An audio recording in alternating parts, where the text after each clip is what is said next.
കലോത്സവത്തിന്റെ അവസാന ദിവസമായ ഇന്ന് കൊല്ലത്ത് വെച്ച് സംസ്ഥാന കലോത്സവത്തിന്റെ അവസാന ദിവസമായ ഇന്ന് കൊല്ലത്ത് വെച്ച് നടക്കുന്ന ആ പരിപാടിയിൽ കണ്ണൂർ കപ്പടിച്ചു.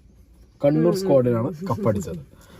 അപ്പൊ മമ്മൂട്ടി വരുമോ, മമ്മൂട്ടി വരില്ലേ, മമ്മൂട്ടി വരും എന്നൊക്കെ പറഞ്ഞുകൊണ്ടിരിക്കുമ്പോ മമ്മൂട്ടി വന്നു. ഞാൻ ഇതിന്റെ ഫോട്ടോ കണ്ടപ്പോ ശരിക്കും ഞാൻ വിചാരിച്ചത് പഴയ ഫോട്ടോ ആണ്. കാരണം മമ്മൂട്ടി അത്രയും പഴയ ലുക്ക്. അതെ, പണ്ടൊരു അക്കോഡില് എനിക്ക് ഓർമ്മ, ഒരു കറുത്ത അക്കോഡിലാണ്, ആർക്കെങ്കിലും ഓർമ്മ ഉണ്ടോ എനിക്കറിയില്ല, മമ്മൂട്ടി ഒരു കറുത്ത അക്കോഡിലാണ് ഇതിനു മുമ്പ് മറ്റേ ഇങ്ങനെ പ്രോഗ്രാമിന് വന്നിട്ടുള്ളത്. കലോത്സവത്തിന്. ഞാൻ ശരിക്കും വിചാരിച്ചത് പഴയ ഫോട്ടോ ആണെന്ന് വിചാരിച്ചതേ, പിന്നെ പുതിയ ഫോട്ടോ ആണ്. അതെ, അപ്പൊ ആ കറുത്ത അക്കോഡിൽ വന്നപ്പോ ഉണ്ടായിരുന്ന സെയിം ലുക്കാണ് മൂപ്പർക്ക് ഇപ്പോഴും ഉള്ളത് കേട്ടോ. എന്താണെങ്കിലും മൂപ്പര് വന്നു, ഒരു 7 മിനിറ്റും ചില്ലറയും പ്രസംഗിച്ചു.